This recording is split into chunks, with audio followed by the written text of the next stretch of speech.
মানুষ আছেন যাদের লাইফে এরকম ঘটনা বহুবার ঘটেছে, যেগুলো তাদের আর মনে রাখার মতো স্টোরেজ নেই, যে আমার লাইফে তো কন্টিনিউয়াসলি বাজি হয়ে গেছে। তো এটা আমার আগের জন্মের প্রাপ্ত কর্মের ফল নাকি আমার গ্রহগত? মেন ব্যাপার হচ্ছে গ্রহগুলো তো সেই জায়গাতেই বসেছে যেরকম কর্ম আপনি করে এসেছিলেন না।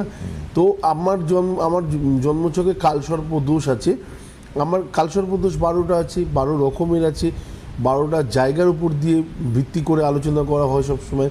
আমরা ভাবি যে কালসর্প থাকলে পরেই প্রবলেম হয়। বৈবাহিক জীবনের উপর দিয়ে গেলে ডিভোর্স হতে পারে, চাকরি বা ব্যবসার উপর দিয়ে গেলে পরে 4 মাস জবের মধ্যে থাকবো, 8 মাস বাড়িতে বসে থাকবো। তো এইরকম টানা পড়েন, উত্থান পতন, এই জিনিসগুলো থাকবে। পড়াশোনার উপর দিয়ে গেলে পরে, পড়াশোনার জায়গাটার উপর দিয়ে গেলে পরে ঠিক সেরকম ধাক্কা, ভালো বন্ধুর জায়গা দিয়ে গেলে পরে ভালো বন্ধু না পাওয়া জীবনে। তো কালসর্পদোষ যেরকম ইন্ডিকেট করে, ঠিক তেমনি গ্রহগুলো আমাদের লাইফে ইন্ডিকেট করে দেয় আমার টাইমটা কেন বাজে যাচ্ছে এবং কেন আমি এখান থেকে বেরোতে পারছি না। প্রতিকার তো বিভিন্নভাবে বিভিন্ন মানুষ বিভিন্ন দৃষ্টিভঙ্গিতে করে থাকেন। কোনোটাতেই আমার মনে হয় যে আমার মতবিরোধ নেই, আমি সব কটাকে সাপোর্ট করি। এবং আমার মনে হয় যে কেউ যদি কখনো ভালোবেসে কিছু হাতে দেয় এবং তার থেকে যদি আমার লাইফে চেঞ্জ হয়ে যায়, ওটাই আমার কাছে সব থেকে বড় পরশপথর হওয়া উচিত। তো এর থেকে ভালো জিনিস কিছু নেই। তো ওটাও একটা রেমেডি। তো এটা গেল একটা পার্ট। দ্বিতীয় পার্ট হচ্ছে যে কর্মের ফল, আগের জন্মের যে প্রাপ্ত কর্মের ফলটা আমি সম্পূর্ণ কমপ্লিট করে আসতে পারিনি। লোকে ভাববেন যে দাদা আমি এই জন্ম নিয়েই পারছি না, আপনি আবার আগের জন্ম নিয়ে আলোচনা করছেন। না, মেন ব্যাপার আপনি এই জন্ম নিয়ে কেন পারছেন না সেটার যদি বিশ্লেষণ কখনো করেন, মেন ব্যাপার আমরা তো সবাই ইঁদুর দৌড়ে মানে এই মুহূর্তে দৌড়াচ্ছি, তো আমাদের কাছে এত টাইমই নেই যে কেন আমাদের এই প্রবলেমগুলো হচ্ছে, কেন একবার ভাবার মতো। সবথেকে বড় কথা হচ্ছে এই জন্মে যখন এসে বাধা পাচ্ছি, তার থেকে বেরোনোর রাস্তা কিন্তু অনেক সময় বলেছে দান করো, ধ্যান করো, দেখবে অনেক কিছু, হ্যাঁ মানুষের ভালো করো। কিন্তু আমি করতে যাচ্ছি, গিয়েও দেখছি যে খারাপ হয়ে যাচ্ছি, বা উল্টো মানে ভুল বুঝছে, লোকে ভুল বুঝছে, ভাবে যে স্বার্থ নিয়ে এসছে, নিশ্চয়ই রাজনীতিতে নামবে বা এই দল করছে বা ওই দল করছে, হ্যাঁ একটা ফুলে আছে বা দুটো ফুল আছে, এইসব চিন্তা ভাবনা করতে করতে মানুষের সময় কেটে যায়। এবারে প্রবলেমটা হচ্ছে এগুলো মানুষের চিন্তা ভাবনা, এগুলো আপনার নয়। যখন আপনার নয়, আপনি আপনার মতো করে কাজটা করুন।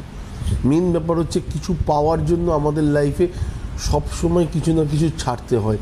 যতক্ষণ না আমরা ছাড়বো ততক্ষণ আমাদের লাইফে বড় কিছু পাওয়া সম্ভবই না। যদি এক্সাম্পল বলেন, আমার মনে হয় যে সামান্য নিঃশ্বাস নেওয়ার জন্য শ্বাসটাকে আগে ছাড়তে হয়, তাই না?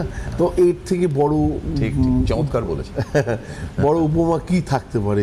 তো লাইফে কিছু ছাড়ুন, দেখবেন অনেক বড় দরজা, অনেক বড় হাত আপনাকে কি বলবো আহ্বান করছে আপনার দিকে, মানে পজিটিভ কিছু সবসময় করছে। এবারে বাকিটা হচ্ছে আমি ঈশ্বরকে ডাকছি না, শুধু পরীক্ষার রেজাল্টের সময় বলছি প্রভু পাস করিয়ে দাও, লাড্ডু খাওয়াবো। পাসও করে গেলাম, লাড্ডু খাওয়াতেও ভুলে গেলাম। তো পরের বছর তো লাড্ডুর যে ফলটা আছে সেটা তো আমার খাতাতে আসবেই, লাড্ডু হয়ে আসবে।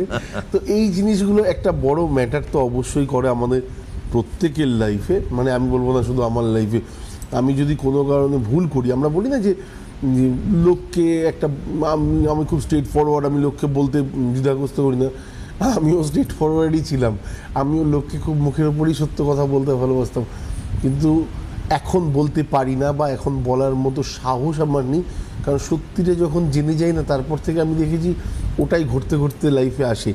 আমি যদি কাউকে খুব বেশি মানে কী বলবো অপ্রিয় সত্য কথা বলে দিই না, কোথাও না কোথাও বা একটু কটু কথা বলে দিই, সবথেকে বড় দুঃখীটা উনি হওয়ার আগে আমি আজকে ডেটে হয়ে যাই। তার রিজন হচ্ছে আমি জানি আমি যে ব্যক্তিটাকে দিয়েছি, যে রক্ত মাংসের শরীরের লোকটাকে দিয়েছি, তাকে দিইনি। আলটিমেটলি তার ভেতরে থাকা, আমরা বলি না যে অন্তরাত্মায় নারায়ণ থাকে, সে নারায়ণকে দিয়েছে। সেই নারায়ণের কাছ অবধি যখন কথাটা যাবে, অটোমেটিক্যালি তার চোখে জল আসবে।